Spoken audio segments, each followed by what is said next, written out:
Os questionamentos jurídicos do processo de impeachment na entrevista do dia com Maria Lídia Flandoli. Nosso entrevistado é Pedro Serrano, professor de Direito Constitucional da Pontifícia Universidade Católica de São Paulo. Boa noite, obrigada, professor. Nós vivemos tempos de grandes questionamentos sobre e divergências na interpretação da lei nesse processo do impeachment que corre na Câmara. A principal delas é se a presidente Dilma cometeu ou não o crime de responsabilidade. Quem é contra o impeachment diz que não cometeu, que é golpe e que pode levar a uma ruptura do sistema democrático. Por outro lado, quem é a favor acha que é legal e legítimo o pedido de impeachment e que a presidente cometeu vários crimes de responsabilidade. O que é que pode e deve definir a legalidade desse processo, professor? Bem, eu creio que é exatamente se caracterizar se a presidente da República cometeu ou não um crime de responsabilidade que enseja a aplicação da pena do impedimento. A meu ver, ela não cometeu. A Constituição é clara em diversos dispositivos que, no meu entender, tornam claro que ela não cometeu. Por exemplo, primeira questão, se imputa a ela crime de cometimento de crime por pedalada fiscal e pela criação de créditos suplementares, alegando o descumprimento da lei de responsabilidade fiscal. A meu ver, a lei de responsabilidade fiscal não pode ser motivo para o impeachment, o descumprimento dela, porque a Constituição estipula como infração político-administrativa a inobservância da lei de orçamento. O orçamento não é a mesma coisa que a lei de responsabilidade fiscal e como toda conduta, vamos dizer, sujeita à sanção do Estado, deve ser interpretado restritivamente a estipulação sancionatória da lei. Da mesma forma, acho que não houve irregularidade na questão da pedalada fiscal, acho que está havendo uma confusão entre empréstimo ou operação de crédito com atraso de pagamento, em essência, para as pessoas entenderem, né? De uma forma mais simples, vamos dizer assim. Ainda que se considere que a presidente praticou aí alguma inconstitucionalidade ou ilegalidade, não caracteriza um atentado à Constituição, não é qualquer inconstitucionalidade e ilegalidade que pode gerar a caracterização de crime de impeachment, tem que haver uma gravidade, eu não vejo essa gravidade, tanto que é uma prática, vamos dizer, contábil de vários governos anteriores e mesmo de governos atuais, né?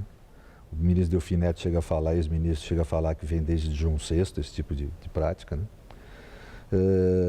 Por último, a presidente não agiu com dolo, ela agiu com base em pareceres de órgãos técnicos, etc. Ou seja, é uma série de razões, creio eu, para não caracterizar o crime de responsabilidade. Agora, professor, a definição disso, o senhor deixa muito claro a sua posição, mas esse julgamento é um julgamento no Congresso Nacional?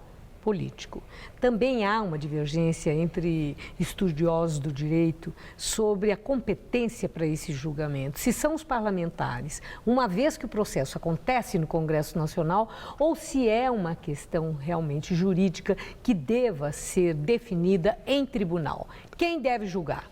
Não, é que aí vamos dizer, no campo jurídico, isso é chamado de razão de Estado ou função política. Existe uma discussão se a função política é sujeita ou não ao controle da jurisdição.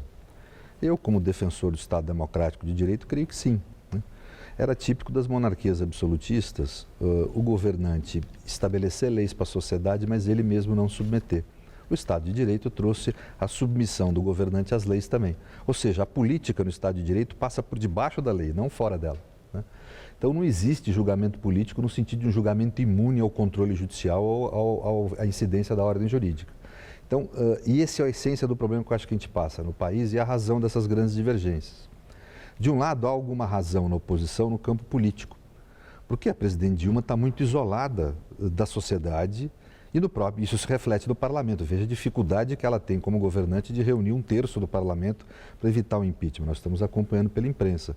É uma situação inusitada. Um presidente da República que não consegue ter apoio de 1/3 do parlamento, que no campo social tem 2/3 da sociedade contra ela, aliás, são correspondentes mais ou menos essa situação, né? Por outro lado, a presidente tem razão quando fala que não há uma razão jurídica para impedi-lo. O que nós temos é um vácuo constitucional. Nós não temos um processo de recall, como é chamado, ou seja, um mecanismo puramente político, de decisão política da população, para eventualmente suprimir o mandato de um presidente da República que estivesse muito isolado. Então nós não temos isso. Então Sim, acaba mas o que forçando temos, a barra. dentro do rito estabelecido pelo próprio Supremo, o julgamento político acontecendo no Congresso Nacional. Sim, nesse julgamento, infelizmente, é inconstitucional, é uma ruptura com o tecido democrático, é uma medida de exceção, ao meu ver. Isso não deve Mas ser está feito. dentro do rito estabelecido pela Corte Maior. Mas o problema é que não basta haver rito, tem que haver causa. A Corte Constitucional, ela estabeleceu um rito para ser cumprido, ela não Mas se cabe manifestou contra a recurso no causa. Supremo, como eu diz entendo que sim. o procurador-geral o advogado-geral da Eu não tenho dúvida que causa, União. tanto com relação a se houve ou não o cumprimento desse rito estabelecido pelo Supremo, quanto a relação causal, se existe ou não crime de responsabilidade. Agora, veja, na América Latina, não é incomum, não tem sido recentemente na história, incomum o judiciário apoiar ou produzir medidas de exceção. A gente tem que ver isso. Houve isso em Honduras e no Paraguai. Então, eu creio que não há ainda esse fenômeno no Brasil, mas há um justo receio de parcela da comunidade jurídica que isso ocorra aqui no Brasil, por uma onda de opinião pública, midiática e uma opinião dessa forma do Congresso que acabe o judiciário sucumbindo a esse tipo de pressão política e deixa a Constituição de lado para fazer valer essa onda de opinião política. Não é o caminho adequado se o Brasil quer ter uma democracia sólida e uma democracia, vamos dizer, consistente, séria, né? Eu creio. Nós não podemos ficar adaptando, vamos dizer, instituições do regime democrático às vontades políticas de ocasião, né? Eu creio que isso não é possível. Nós precisamos rever a Constituição, aproveitar essa crise para criar uma instituição que possibilite a solução de um futuro problema dessa mesma natureza.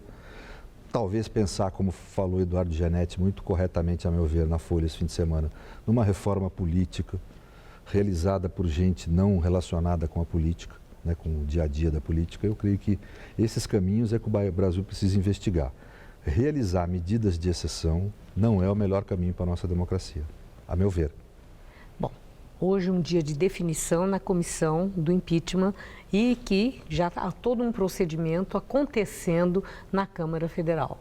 Vamos acompanhar a evolução dos fatos e certamente contaremos com o senhor mais uma vez para esclarecimentos. Muito obrigada, professor. Uma boa noite. Muito obrigado. Gamberini.